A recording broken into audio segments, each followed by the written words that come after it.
memuji nama Tuhan, satu sukacita yang besar karena Allah adalah menjadi sumber kekuatan dalam kehidupan kita.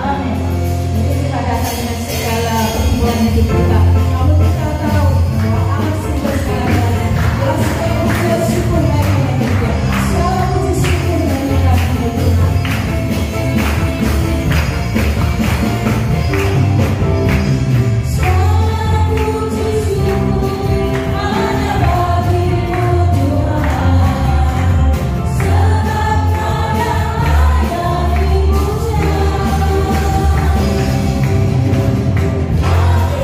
Oh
Percaya Allah memberkati, Allah melindungi. Saat ini kita akan persiapkan sembahana kita. Mudah-mudahan untuk bertugas soleh dalam maju ke depan. Dengan cinta kasih Tuhan, kami mohon Ibu Ana berdoa untuk bersama.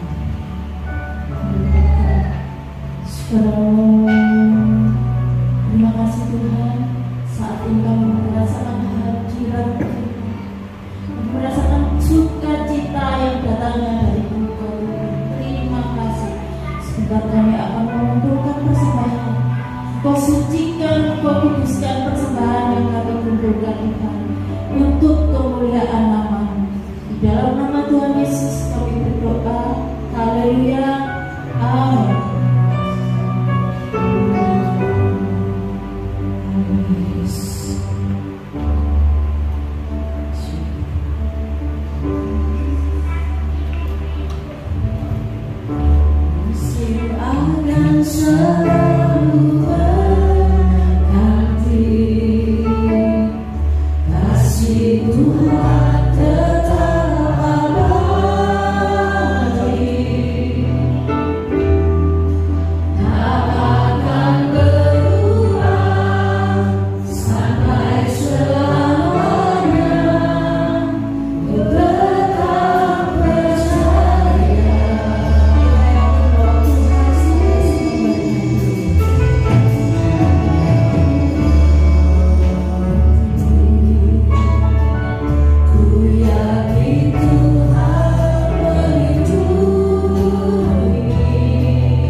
Ketika di sekitar kami tidak memberi jaminan, Tuhan tetap menjadi jaminan kami. Ketika siapapun tidak bisa kami harapkan, Tuhan tetap menjadi pengharapan kami. Itu sebabnya hari ini teguhkan kami dengan firman Tuhan. Bicaralah kepada kami setiap pribadi, dan tidak ada satu orang pun dilewati, tapi semua dihampiri, semua dilawan. Yang sakit disembuhkan, yang susah dihiburkan, yang lemah dikuatkan. Kalau ada yang datang dengan persoalan, diberi jalan keluar. Bahkan kalau ada yang putus asa, dibangkitkan kembali pengharapan. Terima kasih Bapak. Kami akan duduk diam, sambut Engkau berbicara kepada kami semua. Dalam nama Yesus, haleluya. Mari katakan amin. Tepuk tangan yang meriah. Satu, mari katakan haleluya. Lebih semangat katakan haleluya. Mari sambil tepuk tangan, mari katakan haleluya. Puji Tuhan, saya menyampaikan terima kasih kepada Bapak Ibu Gembala yang percayakan saya untuk sampaikan firman hari ini, dan saya berharap kita semua diberkati. Amin. Saya mau khotbah dengan tema Tuhan tidak pernah terlambat. Yang percaya katakan amin. Tuhan tidak pernah. Saudara percaya bahwa Tuhan tidak pernah terlambat? Mari kita baca firman. Ya, saya bacakan dan Bapak Ibu simak di Alkitab masing-masing. Saya berharap tanpa kecuali dari depan sampai belakang semua diberkati lewat firman Tuhan. Ya. Oke, Yohanes pasal yang ke-11 ayat 1 sampai ayat yang ke Injil Yohanes. Mari kita buka dan saya bacakan bagi Bapak Ibu semua. Injil Yohanes pasal yang ke-11 ayat 1 sampai ayat yang ke-6. Ayat itu berkata begini. Injil Yohanes pasal 11 ayat 1 sampai 6. Yang sudah siap mendengar boleh katakan haleluya. Ada seorang yang sedang sakit, namanya Lazarus. Ia tinggal di Betania, kampung Maria dan adiknya Marta. Maria ialah perempuan yang pernah meminyaki kaki Tuhan dengan minyak mur dan menyekanya dengan rambutnya. Dan Lazarus yang sakit itu adalah saudaranya. Kedua perempuan itu mengirim kabar kepada Yesus, Tuhan, dia yang engkau kasihi sakit. Sekali lagi saya ulangi, Tuhan, dia yang engkau kasihi sakit. Ketika Yesus mendengar kabar itu, ketika Yesus mendengar, saya kok ini terlompat ini, sorry. Alkitab saya tiba-tiba lompat sendiri. Ketika Yesus mendengar kabar itu, ia berkata, penyakit itu tidak akan membawa kematian, tetapi akan menyatakan kemuliaan Allah, sebab oleh penyakit itu anak Allah akan dimuliakan. Yesus memang mengasihi Marta dan kakaknya dan Lazarus. Namun setelah didengarnya bahwa Lazarus sakit, ia sengaja tinggal 2 hari lagi di tempat di mana ia berada. Terus kemudian ditambah ayat 14. Ayat 14 berkata begini. Karena itu Yesus berkata dengan terus terang, Lazarus sudah mati. Boleh katakan haleluya. Ada satu keluarga, yaitu Maria, Marta, Lazarus. Dan kata firman Tuhan, mereka ini adalah orang-orang yang dikasihi Tuhan.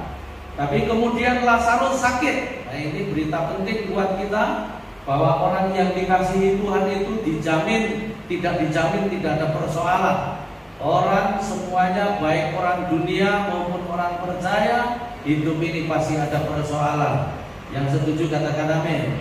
Tetapi bedanya kalau kita anak Tuhan, kita selalu diberi jalan keluar. Ya. Nah, perhatikan.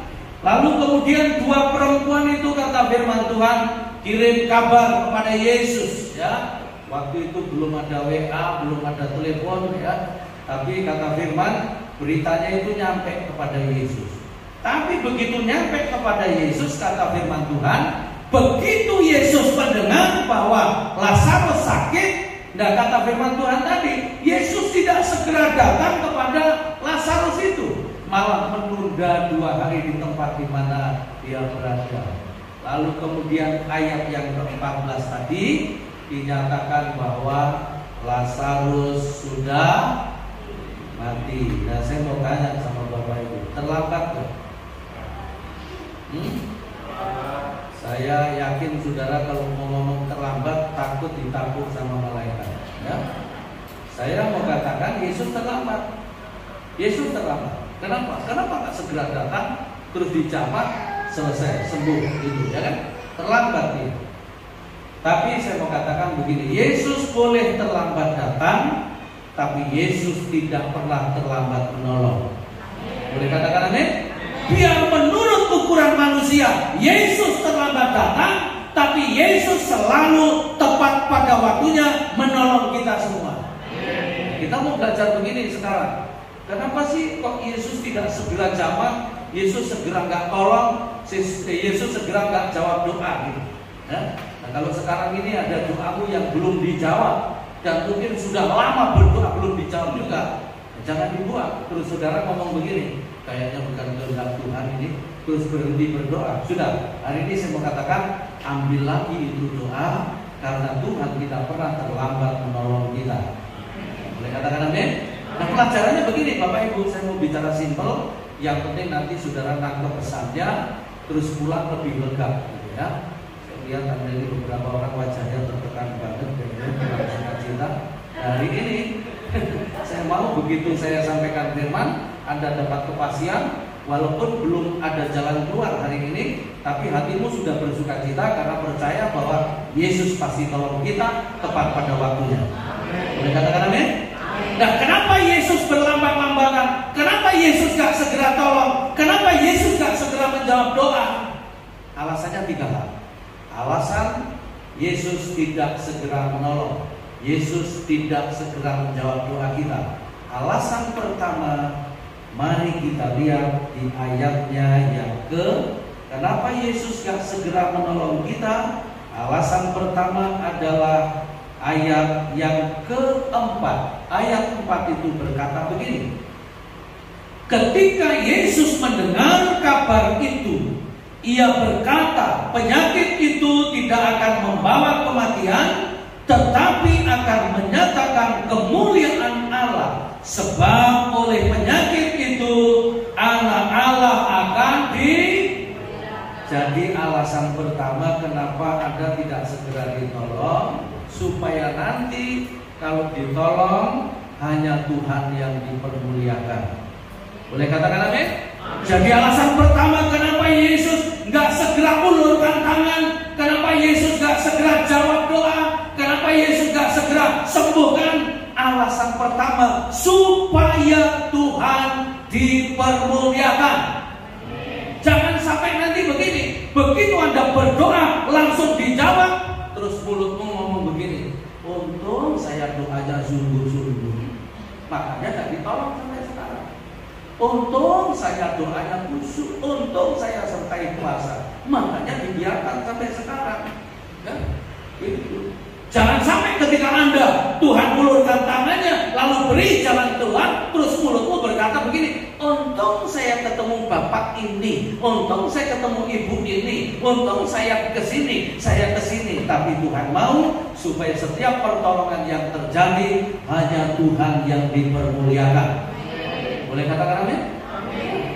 Di Jawa Timur ini belasan tahun lalu, puluhan tahun lalu, ada satu gereja berdiri di tikungan jalan pas tusuk sate maksudnya, tikungan jalan ya. Lalu kemudian gereja ini sederhana banget, gedek bambu, terus atapnya itu daun kelapa yang dianyam, larak ya. Terus kemudian lantainya tanah. Gembalanya bergumul, Tuhan tolong berkati supaya kami bisa bangun gereja. Jemaatnya semua sederhana ya. Lalu kemudian jalannya waktu sekian bulan, sekian tahun, gembalanya kumpulin berkat, akhirnya bisa membangun, ya. Lalu kemudian separuh dindingnya itu tembok, separuhnya masih gede. Terus kemudian lantainya diblur pakai plester semen, ya. Terus gembalanya ngomong begini sama jemaat, tolong jemaat kita kumpulkan genteng, boleh bekas, boleh baru, yang penting ukurannya sama. Jadi pada waktu dipasang genteng, ya, gentengnya itu kayak papan catur. Kenapa? Ada yang baru, ada yang lama, lentong nggak karuan. Tapi yang penting sudah bisa dipakai. Nggak sampai beberapa bulan gereja ini dipakai, tiba-tiba ada truk gandengan, remnya blong, ya, masuk gereja ini karena di tikungan, ya, remnya blong masuk gereja ini, habis roboh, hancur, terparkir di sini. Gembalanya nangis, Tuhan, bertahun-tahun aku kumpulin berkat, tapi ini nggak sampai 1 hari, nggak sampai 1 jam, gereja rata dengan tanah. Supirnya lari, rupanya lari ke majikannya. Lalu kemudian majikannya datang, ini tuh tergandengnya, ada apa? Gitu. Begitu melihat gereja yang roboh ditabrak truknya tadi itu, si bos ini nanya orang-orang yang berkerumun di situ, dan pertanyaannya begini, ini gudang apa? Dipikir gudang karena jeleknya, ya. Lalu orang-orang di situ ngomong, kok ini bukan gudang, ini gereja. Begitu disebut gereja, engkau ini terkejut dan tergerak. Gereja ini dibangun oleh 1 orang ini, ya, yang tadinya tembok hanya separuh, atap belentang-belentong, lalu plester pakai semen, sama engkau ini dibangun full tembok, gentengnya dikasih karang bilang waktu itu, ya. Terus kemudian keramiknya dikasih KW1, walaupun KW tapi 1, ya. Itu yang sound systemnya yang tadinya itu pakai tape deck, yang kalau dites itu selalu tes nih, gitu. Diganti Bose. Kalau dites beda lagi, halo, lo. Sudah, bayangkan, ya. Jemaat ngumpulin berkat gak terbangun, tapi 1 orang dipakai Tuhan menyelesaikan gereja ini.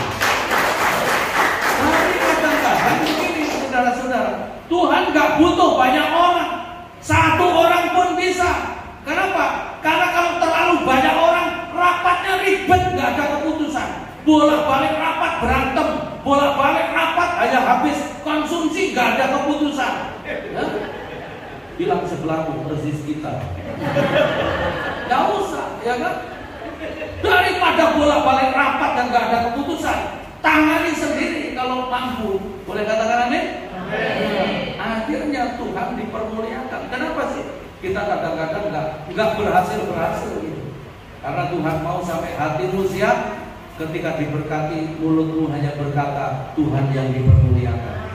Tepuk tangan buat Tuhan ini. Jadi jangan akunya, tapi Tuhannya yang dipermuliakan. Kalau itu yang dikerjakan, saya percaya kalau Tuhan selalu dipermuliakan, Tuhan pasti bekerja dahsyat luar biasa. Amin.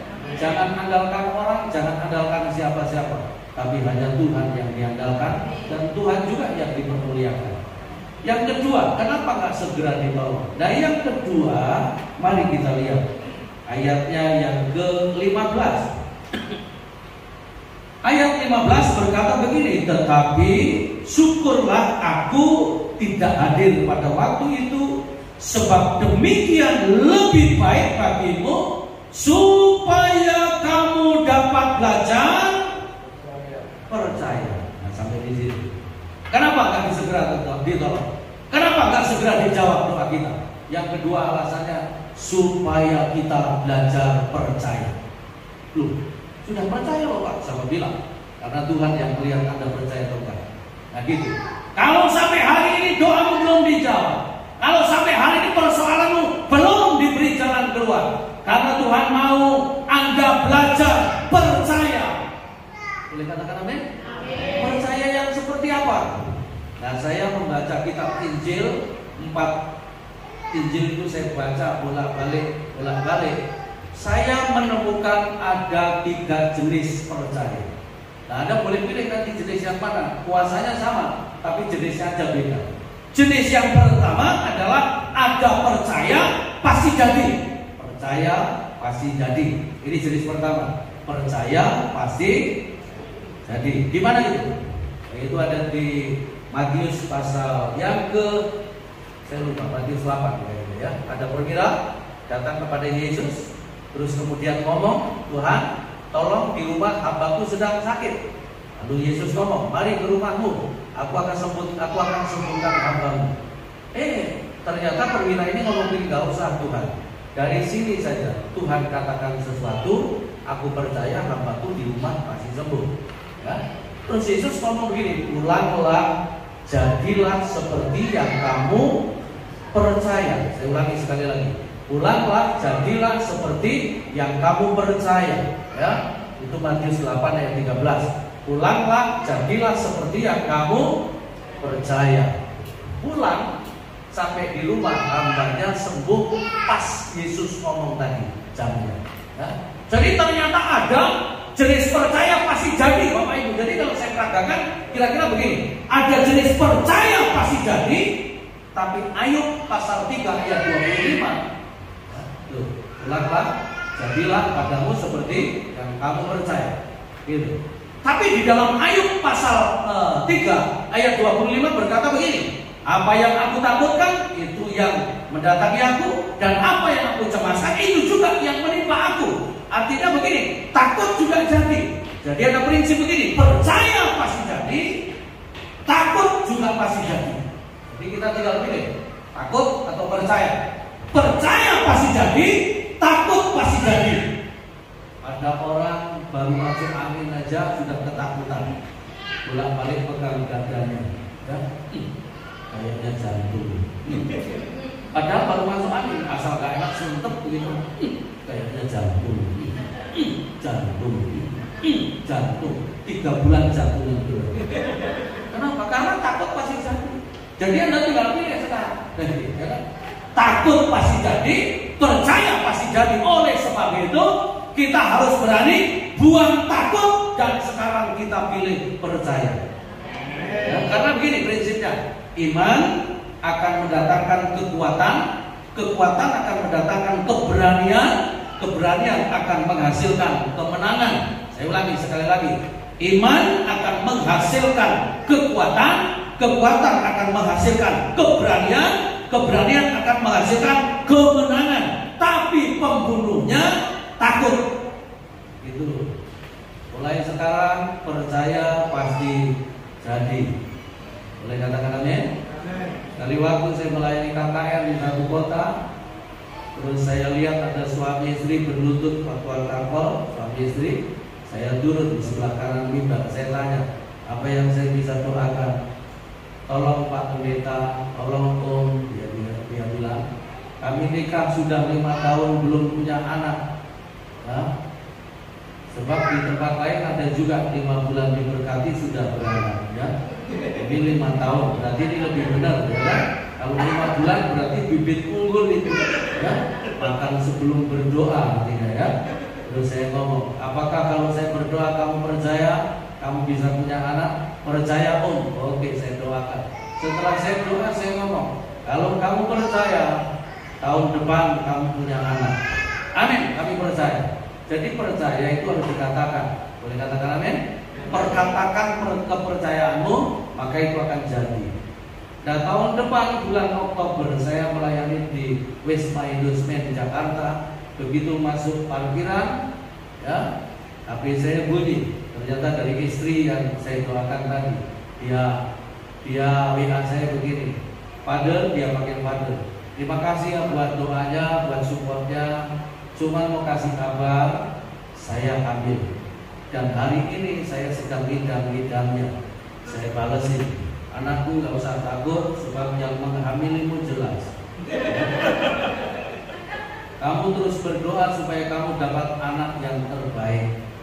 Ya, tahun depannya lahir anak wanita yang saya beri nama. Terus tahun depannya juga saya dipanggil lagi melayani di satu kota kira-kira 3 jam dari kota itu ya. Ini di Sulawesi Utara 3 jam dari kota itu saya dibawa dan dikumpulkan semua perempuan-perempuan mandul, wanita-wanita pejel semua dikumpulin ya. Terus saya suruh doakan supaya punya anak. Saya doakan wanita-wanita mandul, wanita-wanita pejel ya, orang yang nggak punya anak. Saya doakan semua. Saya doakan dalam nama yang sama, nama Yesus. Tapi satu pun nggak ada yang hamil. Karena mujizat itu bukan langganan, tapi mujizat itu adalah momen. Ya, saya percaya ada orang pernah naik ke surga, tapi kalau terus naik turun ke surga, bukan momen itu. Takutnya kalau lagi turun nggak bisa naik lagi, gimana? Sudah, kita nggak usah naik turun ke surga, nanti sekali naik nggak usah turun. Boleh katakan amin? Bilang sebelahmu, aku ngerti maksudnya Pak Pendeta. Itu jenis pertama, percaya pasti jadi. Yang kedua, ada jenis percaya begini. Kalau kamu percaya, kamu punya iman sebiji sesawi saja, kamu akan memindahkan gunung. Ini percaya bulat, total 100%.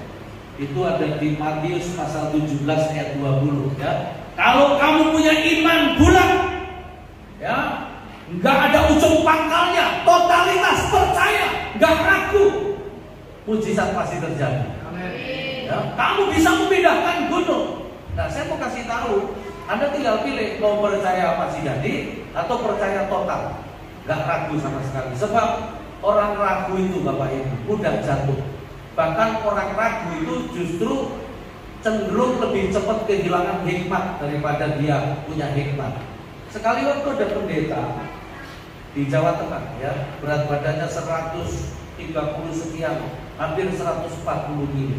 Jadi gede banget. Saya 83, ini 130 lebih. Melayani di pelosok di desa. Terus kemudian disuguhi jagung, bakar, rebus. Wah, makan lahapnya. Ada anak muda ngingetin, oh hati-hati, kalau kebanyakan nanti perutnya senep. Dia nggak dengar malah apa-apa mumpung ada. Wah, begitu ibadah sudah mau masuk firman, dia colek orang sebelahnya, bro, toilet di mana? Orang yang dicolek ngomong, maaf pun di sini nggak ada toilet. Orang sini kalau kencing di bawah pohon pisang pun. Bukan itu, satunya lagi, rupanya bukan mau kencing, kudu ngisi. Akhirnya ini anak muda, ayo saya anterin ke rumah pendeta. Di belakang rumah pendeta itu kira-kira 300 meter ada WC satu-satunya.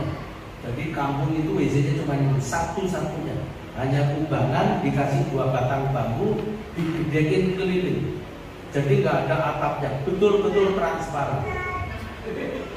Nah, orang di situ badannya kecil-kecil, jadi nangkring di bawah 2 batang bambu, telepok no problem. Ini 130 lebih. Jadi asal minjem bambu itu bunyi keretek gak jadi.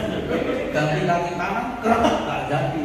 Kaki kiri lagi keretek gak jadi. Kanan lagi keretek, bunyi keretek, delebuk masuk dia. Patah bambu. Keluar pakai urapan yang baru. Udah gitu pakai jas lagi ya kan. Jadi ini firman Tuhan ditunda setengah jam karena nunggu pendeta mandi. Coba kalau dia nggak ragu. Orang ragu itu kan seperti itu. Kuat gak ya? Bisa gak ya? Sama dengan Anda ngadepin persoalan, sanggup gak ya? Bisa gak ya? Sama itu ragu ya. Orang tak delebuk masuk, hikmat hilang ya kan? Coba kalau dia nggak ragu, pikirannya jalan. Orang ragu itu mudah, pikirannya buntu akhirnya. Karena apa? Ragu. Tapi kalau pikiran nggak buntu, hikmatnya keluar. Ini kan cuma kubangan, ya, hikmat keluar. Udah nggak usah pakai di bambu, kan ini kecil bambunya, pasti jatuh. Dok aja di pinggirnya, ya, sambil pegangan sedikit jongkok, ya. Lebih aman, hilang hikmatnya. Makanya jangan mudah ragu, boleh katakan aja. Dan sekarang ini hampir semua medsos, saya ini kalau lihat di medsos itu sekarang ada orang yang betul-betul ngomong ayat itu buat giring orang sampai orang itu bisa ragu sama Yesus. Makanya Anda jangan hanya suka lihat medsos tapi baca Alkitab. Boleh katakan amin? Supaya tidak ragu. Jadi yang kedua adalah jenis percaya bulat 100%. Nah yang ketiga sekarang. Yang ketiga Yesus ngomong begini, mintalah seolah-olah sudah terima, maka kamu akan menerimanya. Itu ada di Markus pasal 11 ayat 24 ya. Yang ketiga adalah percaya seolah-olah sudah terima. Ini kekuatannya lebih dari sekedar menghayal. Itu ya. Praktek ya. Anda tinggal praktek mau percaya yang mana. Percaya pasti jadi dikatakan ya. Terus kemudian percaya bulat, nggak ragu. Yang ketiga percaya seolah-olah sudah terima. Gimana prakteknya percaya seolah-olah sudah terima? Belum beli mobil, bangun garasi. Nah itu ya kan. Garasinya gede lagi, 2 mobil ya. Tahu-tahu dikirim motor ya. Nggak apa-apa. Intinya ada percaya seolah-olah sudah terima. Boleh katakan amin? Sekali waktu saya khotbah di Jakarta, di belakang Gajah Mada itu ada satu gereja GPDI ya. Saya khotbah di situ. Turun dari mimbar, tiba-tiba ada orang samperin saya, Pak Isa, setahun lalu saya dengar khotbah Bapak tentang ini percaya seolah-olah sudah terima. Jadi kata Bapak ada prinsip percaya seolah-olah sudah terima, kamu akan terima. Jadi habis ibadah itu Pak Isa, saya nggak langsung pulang. Saya langsung pergi ke toko baby, perlengkapan baby. Saya nikah sudah 7 tahun Pak Isa, nggak punya anak. Jadi saya pergi ke toko perlengkapan baby, saya beli popok, saya beli gurita, saya beli bedongan, saya beli bedak baby. Pokoknya seolah-olah besok mau melahirkan, padahal hamil aja belum. Tapi punya anak loh dia. Jadi Anda boleh praktek, mau pilih yang mana. Kalau sampai sekarang belum ditolong, berarti Anda harus pilih dari 3 percaya ini, mau praktek yang mana dan lakukan. Boleh katakan amin? Kenapa belum dijawab? 1, supaya Tuhan dipermuliakan. 2, supaya kita belajar percaya. Yang ketiga, yang terakhir, kenapa kita belum ditolong? Yang ketiga, yang terakhir, mari kita lihat di dalam ayatnya yang ke 20 sampai 21. Yohanes pasal 11 tadi itu ayat 20 dan 21. Ketika Marta mendengar bahwa Yesus datang, ia pergi mendapatkannya, tetapi Maria tinggal di rumah. Maka kata Marta kepada Yesus, Tuhan, sekiranya Engkau ada di sini, saudaraku pasti tidak akan mati. Jadi saya ceritakan dulu. Marta mendengar Yesus datang, masih di kampung sebelah, belum sampai Betania ya. Itu Marta langsung pergi. Mungkin kalau dibikin drama ini bagus ya. Marta itu pergi sambil cincin ya. Terus sampai di depan Yesus, dia nunjuk Yesus. Tuhan, seandainya Engkau ada di sini, saudaraku pasti tidak akan mati. Terus kemudian akhirnya dia berbantah-bantah sama Yesus ya. Terus pulang. Sampai di rumah, Marta ini ngomong begini sama Maria. Dulu datang, kamu dipanggil. Padahal nggak disuruh. Marta ini memang lancang dulu ya. Terus kemudian ayat 32, perhatikan. Beda sama Marta. Maria sekarang. Ayat 32, setibanya Maria di tempat Yesus berada dan melihat dia, tersungkurlah ia di depan kakinya dan berkata kepadanya, Tuhan, sekiranya Engkau ada di sini, saudaraku pasti tidak akan mati. Nanti ayat 35 dengan doa Maria ini, maka ada satu ayat yang mengatakan begini, maka masihlah hatinya Yesus, lalu menangis, lalu bangkitkan Lazarus.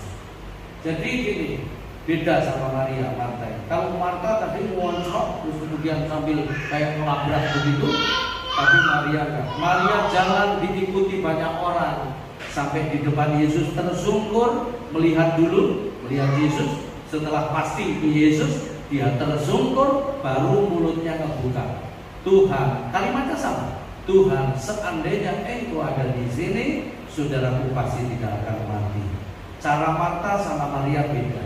Maria doanya bisa menggerakkan hatinya Yesus dan membangkitkan Lazarus. Marta enggak sama sekali. Apa itu? Yang ketiga adalah kenapa kita akan segera ditolong? Supaya kita belajar proses karakter. Boleh katakan amin? Oh ya, lewat persoalan harusnya kita menjadi lebih dewasa. Melewat doa-doa yang bergumul panjang dan gak dijawab-jawab, harusnya kita semakin menjadi orang yang sabar. Boleh katakan amin? Menjadi orang yang lebih lembut, proses sampai seperti mami. Jadi kalau sampai sekarang doamu belum dijawab, karena Tuhan mau karaktermu bertumbuh menjadi orang yang tekun, orang yang setia, dan orang yang tetap lembut. Boleh katakan amin? Dan percaya doamu pasti akan dijawab tepat pada waktu. Amin. Mari kita tundukkan kepala. Musik. Kita nyanyi satu pujian. Tundukkan kepala, tutup mata, kita nyanyi satu pujian.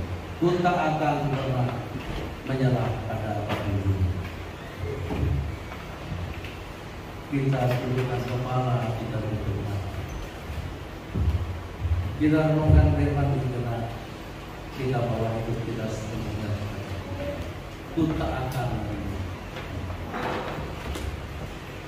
Ayo pasnya dulu. Ku tak akan menyerah pada apapun juga. Sebelum ku coba semua yang ku bisa, tetapi ku berserah kepada kehendakmu. Hatiku percaya Tuhan punya rencana. Katakan ku tak akan menyerah, ku tak akan menyerah pada apapun juga. Sebelum ku coba semua yang ku bisa, tetapi ku berserah kepada kehendakmu. Hatiku percaya Tuhan punya rencana. Hatiku percaya, hatiku percaya Tuhan punya rencana.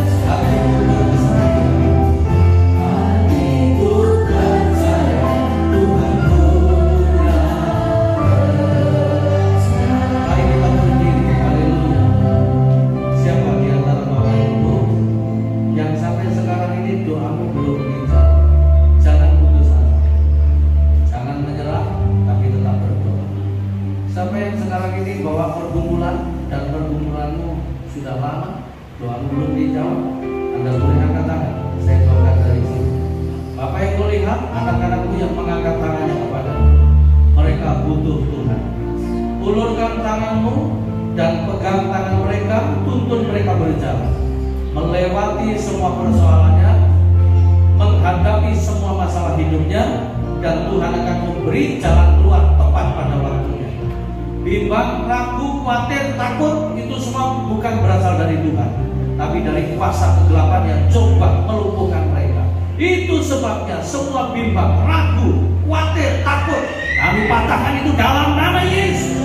Berikan mereka iman yang kuat, berikan kepada mereka percaya bahwa semua yang mereka percaya pasti jadi. Terima kasih Bapak. Biarlah setiap tangan yang diangkat kepadamu beri solusi tepat pada waktunya, dan beri mereka iman yang kuat, tetap bersyukur dalam segala keadaan. Kami serahkan hidup kami ke dalam tangan-Mu, jadilah menurut kehendak-Mu, dalam nama Yesus. Haleluya. Mari katakan amin. Tepuk tangan, silakan duduk.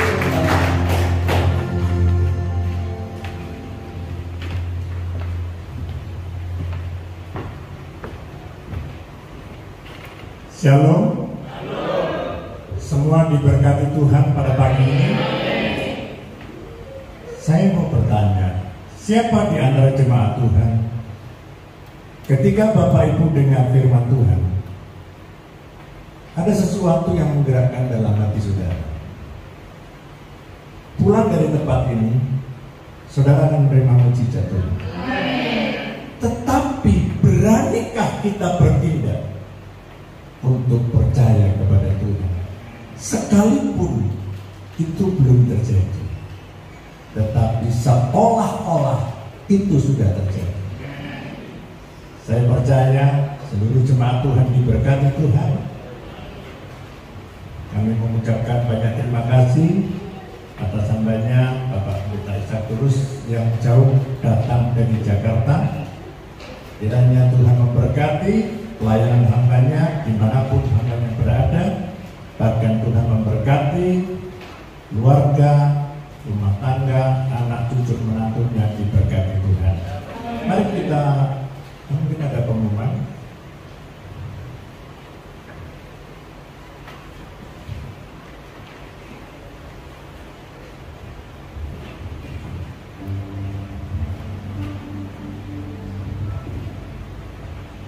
Shalom. Puji nama Tuhan. Sebelum pengumuman, kami mohon tugas silakan ke depan. Kita akan berikan persembahan kepada Tuhan. Lebih dahulu kita akan berdoa untuk persembahan kita. Sekali lagi Tuhan, kami datang ke hadapan Tuhan. Kami mengucap syukur kami punya Tuhan yang selalu menolong kami dan tepat pada waktu yang Tuhan berikan kepada Tuhan. Jika sebentar kali kami tidak memberikan apa yang kami punya, melalui hidup yang kami Tuhan, kami menyadari apa yang kami berikan tidak sebanding dengan apa yang Tuhan kerjakan atas hidup kami. Saat ini Tuhan, kami memberikan dengan sukacita. Di dalam nama Tuhan Yesus yang siap memberikan yang terbaik bagi Tuhan, kita sama-sama katakan amin.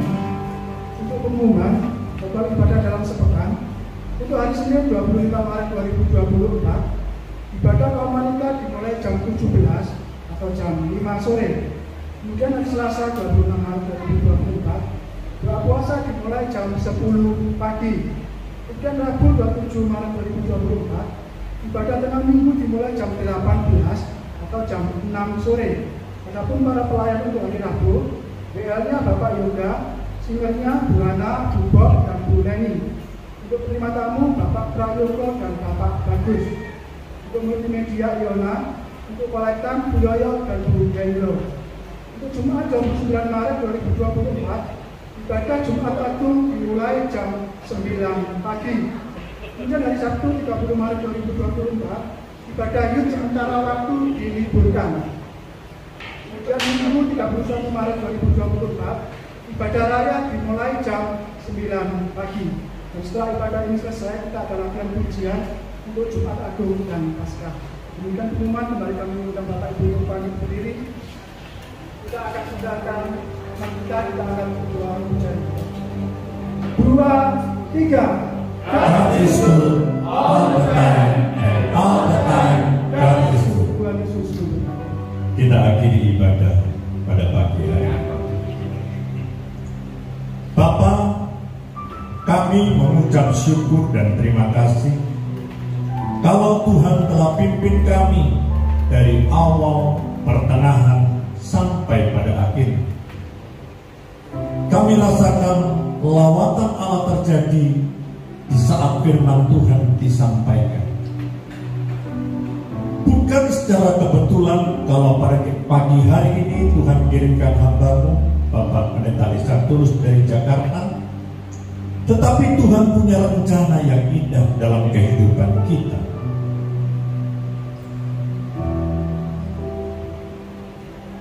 Tidak ada seorang pun di dunia ini yang tidak punya permasalahan.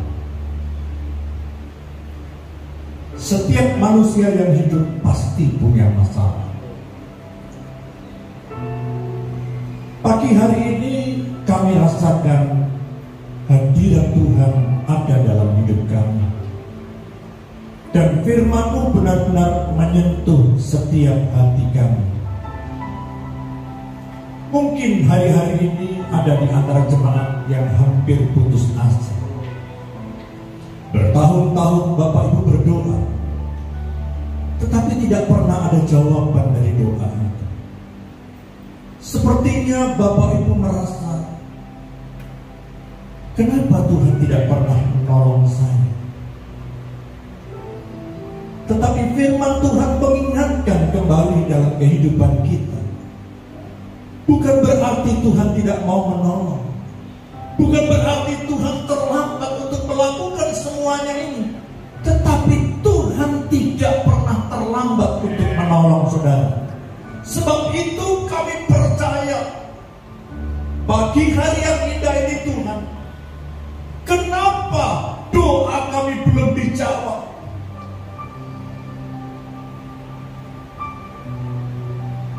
Seringkali keakuan kami muncul. Tapi pada pagi hari ini Tuhan, biarlah nama Tuhan dipermuliakan, bukan aku. Berikan kepada kami untuk kami mempunyai kepercayaan yang total kepada Tuhan. Yakin sekalipun pada saat ini belum ada tanda-tanda jawaban doa itu, percayalah seolah-olah Tuhan sudah menolong. Itu adalah sebuah proses dalam karakter pribadi kita. Tetapi kami percaya pada pagi hari ini kuasa-Mu sudah menjamah setiap hati jemaat Tuhan, sehingga kami boleh melalui sebuah proses karakter itu, dan kami boleh melihat pertolongan Tuhan tepat pada waktunya. Tuhan memberkati hamba-Mu. Mari kita angkat kedua tangan kita. Dalam nama Tuhan Yesus, Tuhan memberkati dan melindungi engkau. Tuhan menyinarkan wajah-Nya kepadamu dan memberikan engkau kasih karunia. Tuhan menghadapkan wajah-Nya kepadamu dan memberikan engkau damai sejahtera. Saudara-saudaraku yang kekasih, pulanglah ke rumah saudara masing-masing dengan membawa berkat, damai sejahtera, masa depan yang penuh pengharapan, mulai pagi ini sampai Tuhan Yesus datang kedua kali. Yang percaya katakan amin. Selamat pagi, Tuhan memberkati.